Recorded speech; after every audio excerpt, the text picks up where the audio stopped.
Good morning and welcome. Happy Mother's Day to all of you who are mothers, have mothers, no mothers. It's a very special day. I'm Reverend Dr. Mary Mitchell here at the Center for Spiritual Living in Reading, and we'd like to just put on this program for you because we love you and we know you love the center. So Reverend Sue is speaking this morning. Charlie Bourne is here, Dalton Fitzgerald with music, and Damien with his amazing ability to bring this program to you. So we'd like to start with some music from Dalton. Welcome. Thanks, Mary.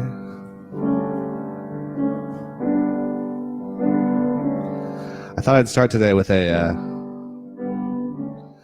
song about the original mother, which is the earth itself. This is a Peter Gabriel song. It's called Down to Earth.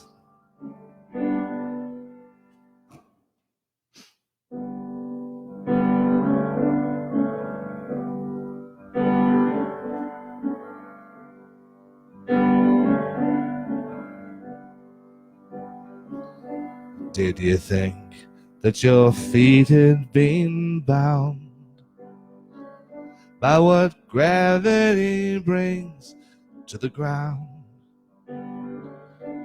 Did you feel you were tricked by the future you picked? Well, come on down.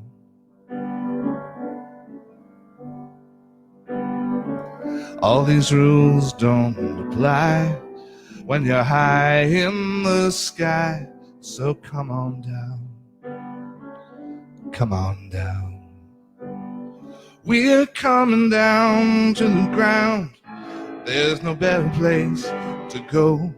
We got snow upon the mountains. We've got rivers down below. We're coming down to the ground.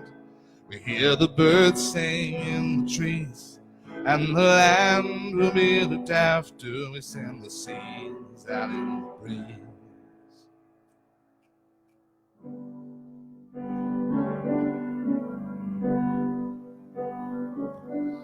Did you think you'd escaped from routine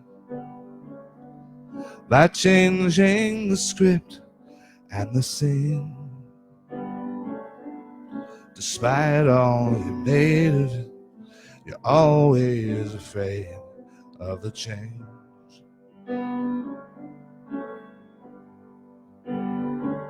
You got a lot on your chest, well, you can come as my guest.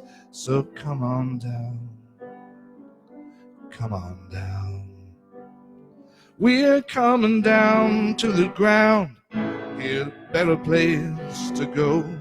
We got snow upon the mountains. We got rivers down below. We're coming down to the ground. We hear the birds sing in the trees, and the land will be looked after. We send the seeds out in the breeze. Like the fish in the ocean, we felt at home in the sea.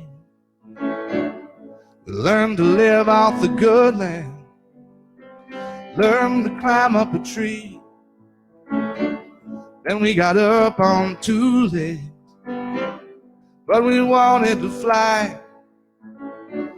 And when the time came upon us, we set sail for the sky. And now we're coming down to the ground, 'cause there's no better place to go. We got snow upon the mountains. We got rivers down below. We're coming down to the ground. We hear the birds sing in the trees, and the land will be looked after. We send the seeds out in the breeze. We're coming down to the ground. There's no better place to go. We got snow upon the mountains. We got rivers down below. We're coming down to the ground. We hear the birds sing in the trees, and the land will be looked after. We send the seeds out in the breeze. We're coming down to earth, like babies at birth, coming down to earth.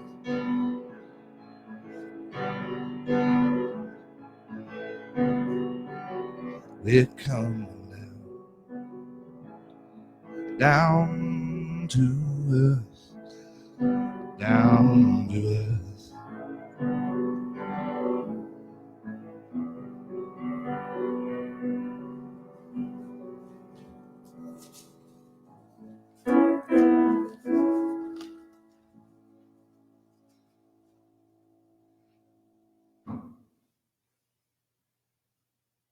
Applause, applause, as always. Thank you, Dalton. That was great.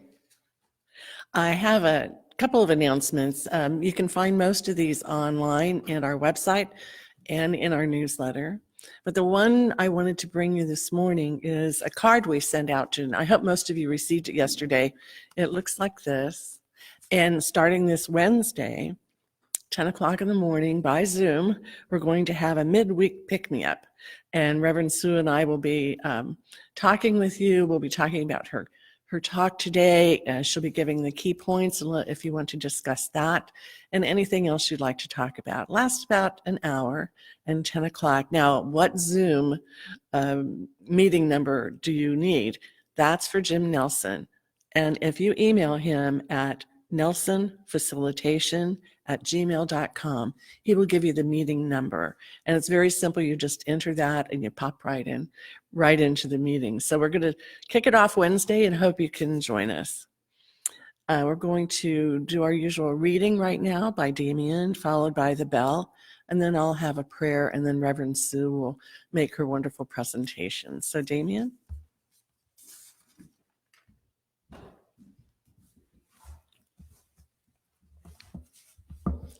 I think my head's cut off, so I'm going to scoot down a little bit.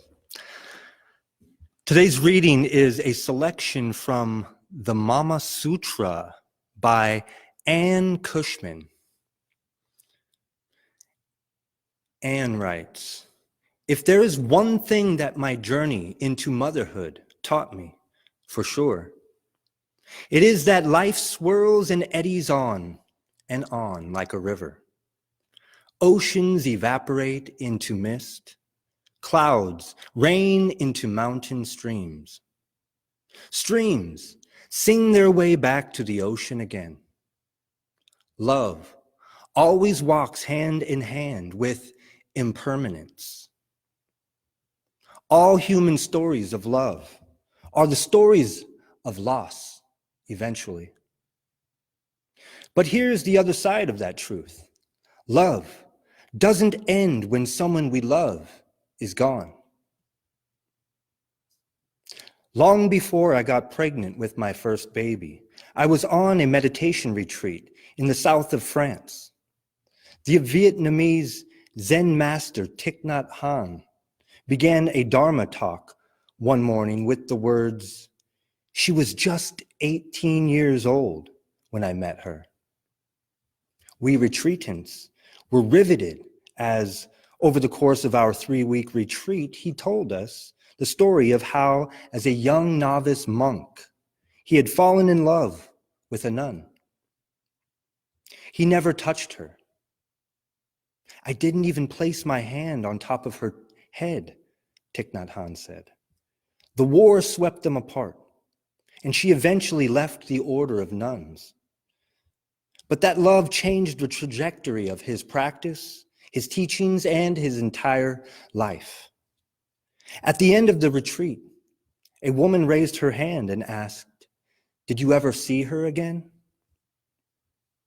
"Have you not understood what I have been telling you?" Thich Nhat Hanh asked. "She is here in this room with us. I see her every moment of every day. You hear her when I speak."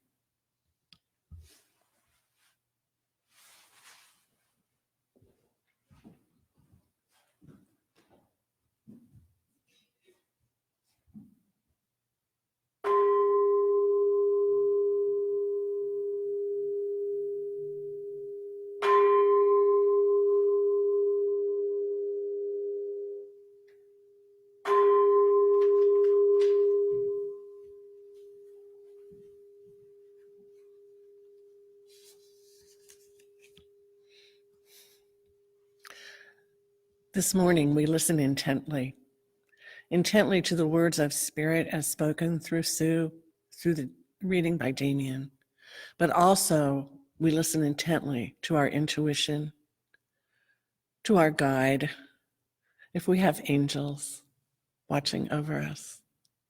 Today is a day of listening to all the good that's happening in our lives, to all the things that everyone is participating in our greater community, because we are rebounding from this virus. And as we rebound, we reopen our hearts to one another. And so we listen intently how we do that. How do we reach out? How do we rekindle the love and the friendship that we miss so much during these times? And so I am so grateful, not only for this service, but the music and the words spoken here from the heart, knowing listening is the greatest gift we've had through these weeks we've been apart, and knowing how much love is carried in this community and in the world. So with this prayer, I say thank you, Spirit, for bringing us a new awareness of life, for bringing us the opportunity to move forward in the coming weeks ahead, and to rekindle the love that we have both for you, ourselves, our family, and friends. And so it is. Reverend Sue?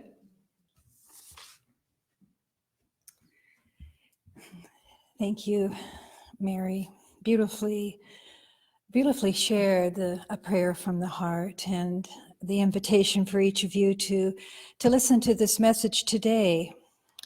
Listen to your heart. Listen to your heart as we share a few moments together. Damien read the selection from Ann Cushman very beautifully, and I want to repeat that final statement that he made, because Thich Nhat Hanh imprints upon our heart the truth in a very powerful way. That story that he shared, we dedicate to the mother. We dedicate to our mother, to your mother, to the one mother. My mother is in the room with me. I hear her every moment of every day. I see my mother in my daughter's eyes as she has become the mother of her son.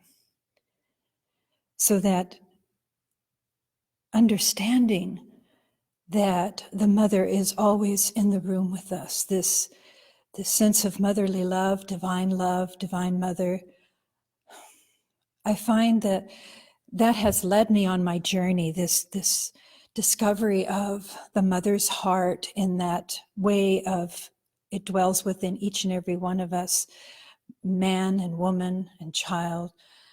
It is that divine mother essence that we lean into in the toughest of times. So from the organization overall, they send you this blessing, Happy Mother's Day. Thank you to all those that gave birth to or nurtured another human life. It is the most important job and the most important responsibility for one to take on. We are grateful for the continuity and the rhythm of life itself. We are grateful for the divine wisdom ever present and available. We are grateful for the inner voice that never leads us astray. We still our mind and open our hearts and listen. So as I read that opening for the message this week about listening to your heart, I recognize that listening to our heart is also known as listening to your true voice, listening to the voice of your soul. When we listen with our head, we end up listening to duality. We end up listening into spaces of division. And we leave room inside of ourselves to carry on judgment, to interfere with a deeper truth that is longing to proclaim itself. But listening with your heart and listening to your heart, you're connecting to your intuition, as Mary beautifully mentioned in the prayer of her heart to you today. So the heart, our heart, is the link to the deep center of truth in each and every one of us. The divine is revealing itself through our heart space. Think about the powerful beat of your heart, the wonder of that in the womb of a mother when they first hear that is your primal rhythm, and that rhythm stays with you for a lifetime. It is your touchstone. It is what you return to again and again in the deep silence, listening to that space of life within you, that heartbeat of the divine beating against the walls of your heart. So when I'm inviting us all to quiet our minds here a little bit and think of your mind when it dwells in your head, and you notice the thoughts just start going, swirling around, and you start catching yourself in conversations in your head that are leading you down a road where you're the only one talking and you're not even really listening. You're just getting all worked up. I think a lot of us have been there, especially in these times of isolation. Sometimes we are triggered by a Facebook posting or a news clip that runs by our vision field, and all of a sudden we are triggered and off we go. But is that listening to the heart? Is that the greater good longing to unfold in itself here? This deep listening to the heart space, to drop from the head, to drop into the heart and say, what is the truth here? Am I causing more division in my mind? Am I co-creating a universe of division? Or am I finding a sense of humanity calling for me to wake up and to listen to a deeper truth? The still point. That still point is what I'm referring to. And that happens when you drop from your head to your heart and give it up there. That's where we listen. And so I reference a lot of this talk. A few weeks ago, I spoke of the power center in the third chakra, the Manipura. This fourth chakra, this fourth energy field that dwells within each of us is the Anahata. And it has a resonant sound of the hum sound. And it has this beautiful sense of the love that we cherish, and we find balance in our life. We find the airiness of the heart where we breathe. All of this whole heart space is filled with breath and the lung fields and the life force moving through us.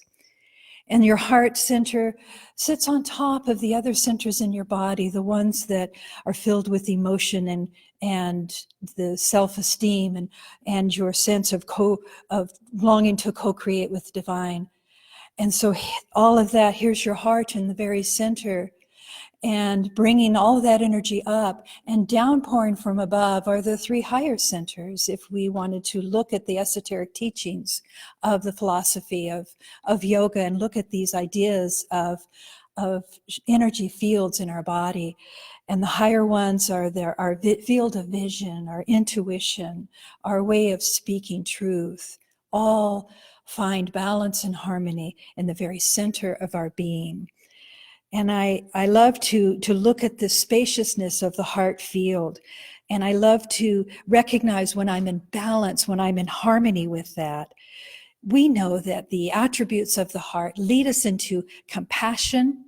They lead us into spaces of empathy, forgiveness, and most important, self-acceptance.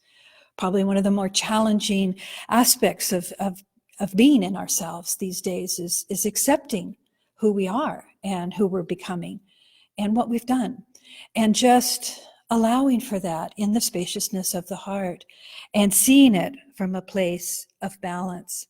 Now, this space also carries grief, sadness, along with joy. They come right together.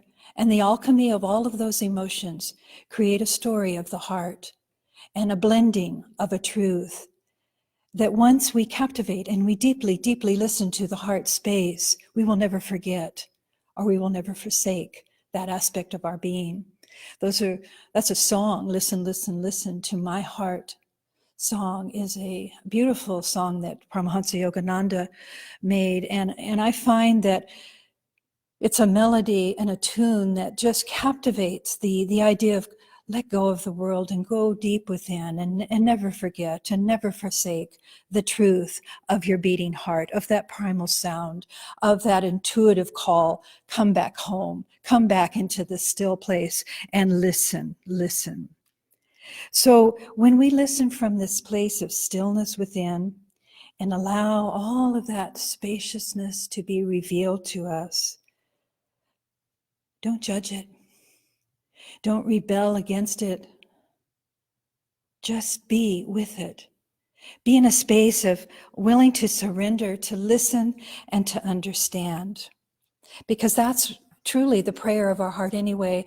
May I understand. May I be given the wisdom to understand what is unfolding here. We rise above. Here is where we rise above the will of the other areas of our body, of that energetic field of the will. And we rise above our effort, and we rise above our emotions. And we find refuge in this spacious heart. And that's when we find room to breathe. So when you hear people invite you, when they can sense when they're with you in a very loving space, and they see you're contracted in your story, you're contracted in your suffering, you will often hear them say, breathe, take a breath now. And sometimes you can fight that and think, that's annoying. I don't really want to hear that right now. Or you can pause and realize what they are witnessing in you in your contracted state, in that sense of being confined in your suffering. The heart speaking to you, and it's asking you to take a breath, to unlock that which is bound up inside of you, because the breath will always open you up. It lightens us, it comforts us. And it brings us back again to that heart center, to that place of absolute balance. So expanding in the heart is listening for the call of love to lead us the rest of the way. If we are blocked or if we have set back, listen, listen, listen, for the heart will not forsake you. And this is where, again, we take on the coaching to do our breath work, to bring that balance, the natural balance, the in and the out, the inhale, the flow, the ebb of the flow, just like the ocean waves. We become one with that beautiful flow of breath. Anadea Judith, the teacher I rely on so much for the wisdom of this teaching, of this science, of the energy field, she said, imagine that your whole body is a breathing membrane. Sense any tension in yourself, and I invite you to just check in with yourself now and find your center, because in your center is your balance point as well. You soften the edges until the boundaries between your inner and your outer dissolves. She says these words, like the heart that never stops beating from womb to tomb, that the breath is the very hallmark of your life. The air is essentially expanding this inner temple. So that is the ideal open heart, listening to the heart. And we savor those moments when the day we wake up and it just feels joyful. It just feels like everything is right. And we can breathe easy and we smile easy. And we're not pretending. We are our true self in that day, in that moment. But imbalances can show up as well. And that's when we're experiencing excessive qualities of the heart, like needing more attention or approval. Or if you find yourself clinging to others or trying to just be a people pleaser in your life, you're experiencing really poor boundaries, finding your sense of being codependent or deficient. You can find also the other extremes of being more critical, more intolerant, more isolated. And maybe in these times of being too much by yourself, and there's a depression that starts to shadow the heart space. And we can start to feel that with that isolation, that feeling of withdrawing from one another. But listen, because it's really a call for your heart not to retreat, but to open and to experience the care that you long to really invest yourself in again, back into humanity. So as we feel where we're out of balance and we recognize this need of peace, because the nature of this heart space is indeed peace. It's the field of empathy, as I said. It's that field of self-acceptance, caring, compassion, generosity, forgiveness. So Lao Tzu says, allow things to come and go, keeping your heart as open as the sky. I love that analogy of Lao Tzu because so many meditation techniques invite us to just sit in the present and imagine that the thoughts that come are just clouds in the sky. But when we envision a cloudless sky, we recognize the spaciousness of what we're pointing to here in the heart, and that realm is easier to invite ourselves into. In the Science of Mind teaching, Ernest Holmes reminds us this: listen, the heart holds nothing against us. No matter how many mistakes we have made, we are still perfect beings within.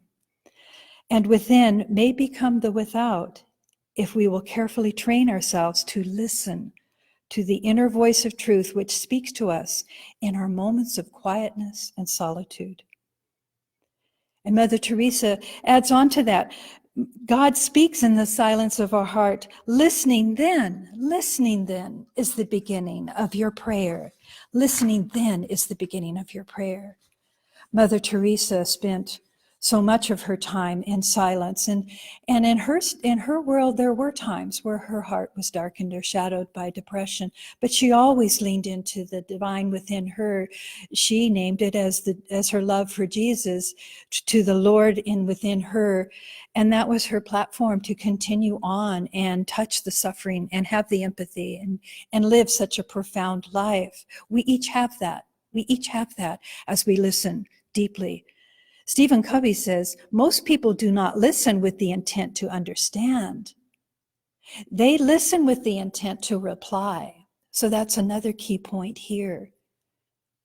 I get amused and I kind of laugh out loud inappropriately sometimes when, especially on these Zoom calls where it's really not appropriate, but when somebody's trying to speak and somebody tries to finish their sentence even on Zoom, and I find that we just can't give that up when we think we know what the person's saying if they're just talking a little bit too slow for us. But we need to keep reminding ourselves to listen and let everyone finish what they're trying to say. So you come into this space and you practice the idea of what is known as reverent listening. Reverent listening. Be silent with an open heart, with no other agenda except to be with the other person and deeply listen. Try to listen with just without waiting for your turn to talk, without an opinion. That's challenging. Without a trigger, without trying to fix what's going on or trying to change it in any way. What does it mean? What does it really mean to attune to another without fixating on our own story? And as I was reflecting on this morning, I thought the challenge, the work here is in Facebook, because we can be going along going, oh, that cute story about a puppy. Oh, look at that. Look what they're talking about there. And then we hit upon maybe something political, and all of a sudden we're going, well, they should. And before we really take a moment to just really take in what we're seeing and just say, that's their opinion, and leaving it at that, sometimes we start to type out a reactive thought. And then a chain begins beyond that. And before long, something ugly has happened. Something unfortunate has happened on Facebook. And we start watching ourselves wanting to hide people because they don't agree with us. And I keep thinking to myself, overall, is that a greater love? It's up to us to leave that opportunity with a sense of taking the high road. I'm not saying don't express yourself, but are the words going to be helpful in the end? Are they going to cause a deeper division? This is such an important time to come together and not fall apart, not fall further apart. Our world, the whole universe is calling for us to pay attention. The messenger is this virus. And so we must invite ourselves into the heart space to listen. So with this idea of not getting caught up in our own thinking and wrapped up in our own story, we start recognizing if we do that too much, that's really just a response from our conditioned mind. It's rarely creative, and sometimes it's interesting, but it's not all that helpful, this conditioned mind. Instead, just try this week for a few days, listening from the spacious heart that knows already a deeper truth. And we try to listen with compassion, empathy, and love, with no agenda. Just try it. Your listening can be even through your visual field as you read something. So there's this beautiful work from John Pendergast, who wrote the book, The Deep Heart. So he says, often we wait for the other person to stop speaking so we can assert our point of view and draw attention back to ourselves. We quickly compare what we are hearing to an experience that we have had in the past, and we want to interject that. We want to describe that to others. We tend to judge others and dismiss their experience. Inadvertently or otherwise, we are quick to give advice in the name of being helpful. In some, we get caught up in our own thinking, wrapped up in our own story. And this type of listening, he reminds us, comes from the conditioned mind, which is rarely all that helpful. He describes 4 ways of listening. So I wanted to share those with you. 1, briefly, mental. We're able to grasp and give feedback to what we heard. Now, you don't necessarily have to share the perspective, but it demonstrates that you were at least listening and helps even the other understand themselves. We can listen on an emotional level. We feel the feelings and we can empathize. Now that's creating a deeper connection. We can listen on an energetic level, step into their experience in a subtle way that helps them make an even deeper connection to what they're trying to say. And then the level of being or essence. We feel we are listening to ourselves with a genuine appreciation that is felt for the other person that is sharing. We touch each other here, and it becomes transformative. This deep listening he goes on to say that it's an innocent and happens moment to moment. It is comfortable not knowing what comes next and does not have a goal or a conclusion. This kind of deep listening has both silence and creative discovery and does not have a story to tell or an image to assert. Listening of this kind is open-minded, warm-hearted, open-bodied, grounded in peace, sometimes humorous, empathetic, and curious. It invites clarity, intimacy, and love into the foreground of awareness. It is the greatest gift. It is the greatest gift that we can offer to each other in these times.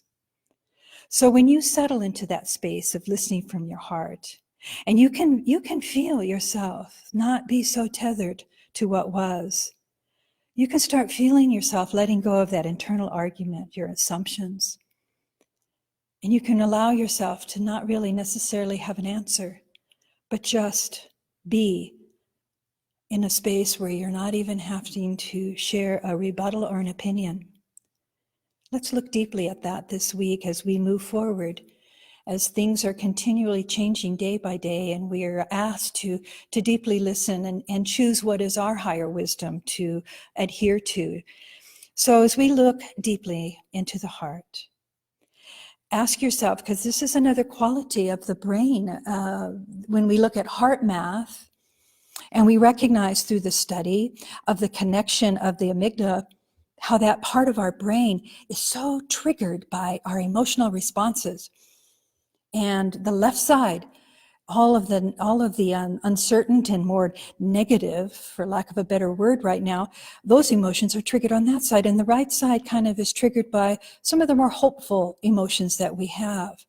But there are direct neural pathways to the heart from the amygdala.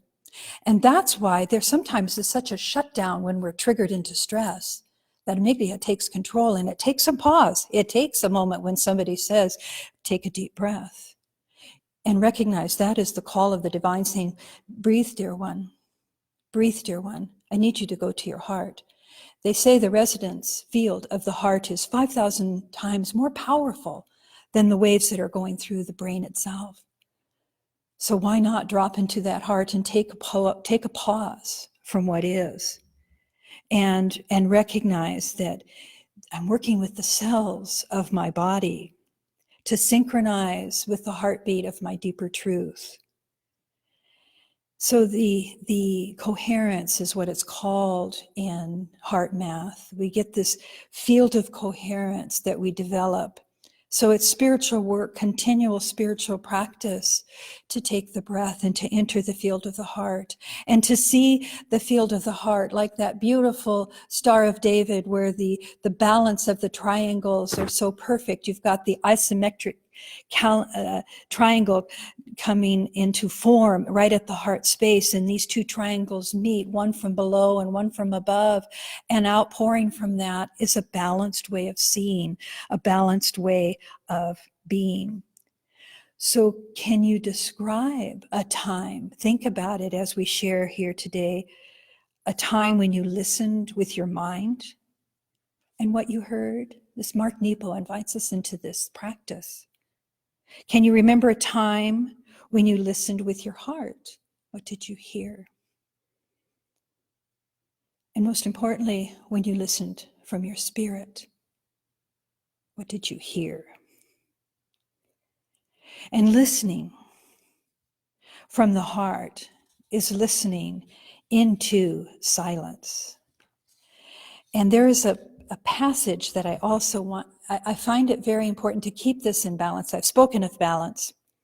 And some of you might be still gnawing on those kinds of opinions that just kind of, like termites, start to get into your thinking and into your heart space. And you're thinking, well, I feel right about this, and I don't really want to expose myself to all the negative thinking out there. There is another book, Listening to the Journey, by a woman named Imani Dakia. And in closing, in her passage, she invites us to remember to practice this with authenticity, to live authentically as you drop into this heart space. And so briefly, I'm just going to run by a few of her key points because I found them brilliantly said, and I couldn't say it. This is what I'm trying to say with this, all the other things. But there is a connectedness that we feel to all of God's creation. This connectedness is indeed a beautiful thing. The connectedness to all that God's created in this universe is real, whether we are mindful of it or not. The fact that we choose to go through life oblivious to many spiritual realities does not change their truth or their existence in any way. Now, there are many people, religious or not at all religious, who are already fully aware of their connectedness, and they walk in its beauty and peacefulness daily. They have a difficult time just walking by and not noticing God's creation. So now, whether it's another human soul, an animal, or nature, the way of trees and flowers, these people instinctively force themselves to take a reverential pause and notice that their fellow creation, what's going on with a heart of gentleness, love, and admiration. But even still, here's the point.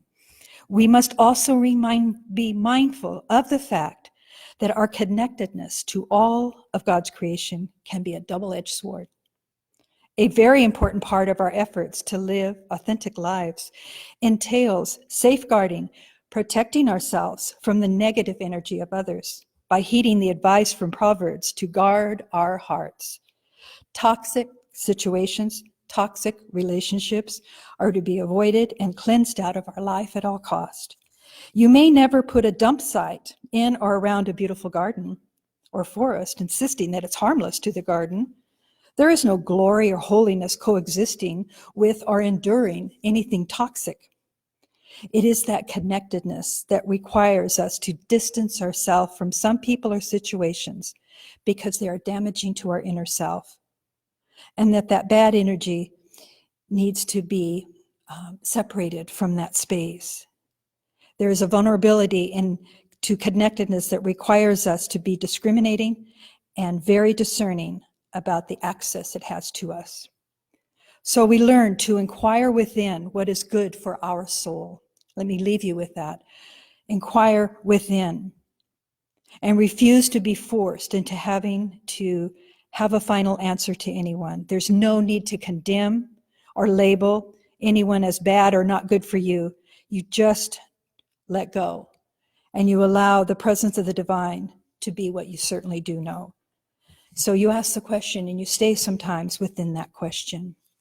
I want to invite Dalton up to share with you the background as we join in a prayer of this divine good. And as I begin, this comes from the Science of Mind text from Ernest Holmes. The sweet song of silence, forever singing in my heart. Words cannot express, the tongue cannot tell. Only the heart knows the songs which were never sung, the music which was never written. I have heard that great harmony, and I have felt that great presence. I have listened to the silence, and in the deep places of life, I have stood naked and receptive to thy songs, and they have entered my soul. I am lost in the mighty depths of thy inner calm and peace. Listen, listen, listen to your heart song. May you never forget that song. May you never forsake that song. Listen, listen, listen to your heart song. As you connect right now in this divine way, as we share this time together, we dwell in the spaciousness of our heart, open to the Divine Mother, open to the guidance of the way, that only the Mother can lead us forward into what is right and what is good for the greater good of all. Let us listen to the wisdom. Let us remember our own mothers in this time as we reflect on all that they did, the best that they could do, as our hearts open to that love, to that absolute love. And we remember that we are always held in that truth. Our mother has never left this room, and she breathes and speaks through each one of us. The mother is revealed through the soul, through the eyes, as we look upon one another. There is this divine love beating at the heart space of our body. Listen, listen, listen to your true song. Listen, listen, listen to your heart song. As I release these words, I recognize that this day of celebrating, though maybe we can't be with family and embrace, love prevails. And love is beyond all of this. And we hold true to that and just let go into the arms of the one.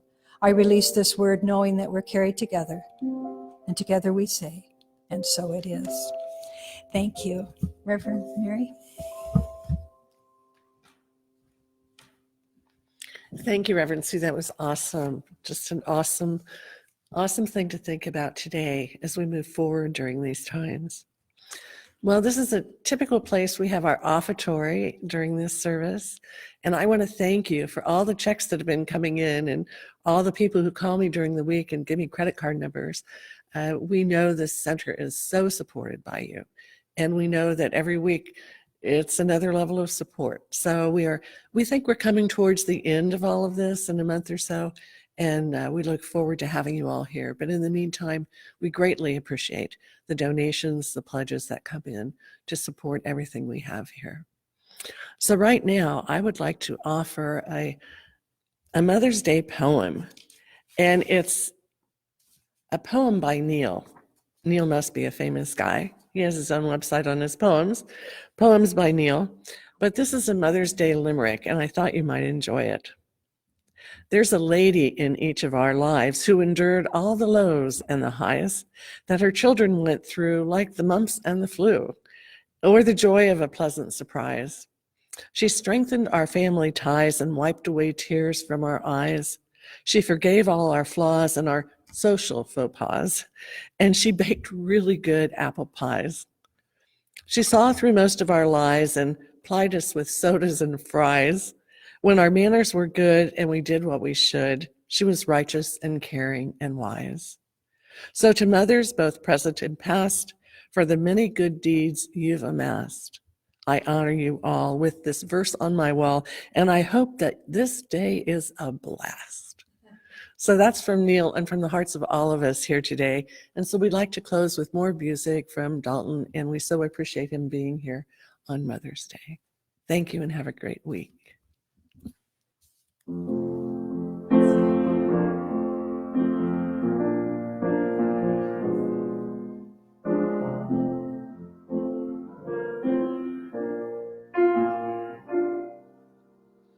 Wherever you find yourself this morning, it's that time to stand on up, please.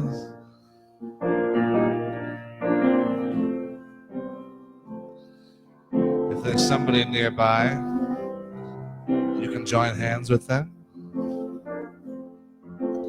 as we sing together.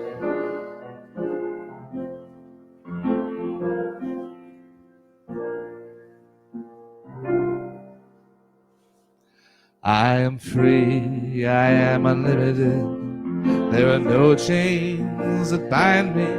I am free, I am unlimited. Right now, right now. I am free, I am unlimited. There are no chains that bind me.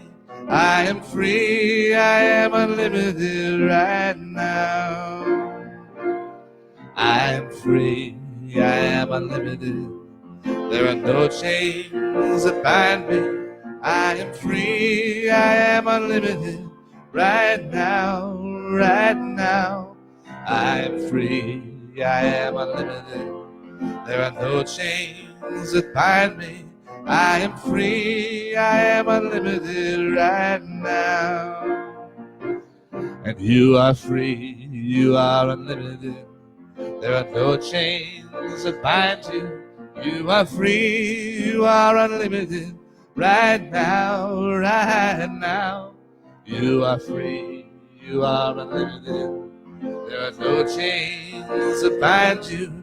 You are free, you are unlimited right now. Sing about all of us, 'cause we are free, we are unlimited. There are no chains that bind us. We are free, we are unlimited. Right now, right now.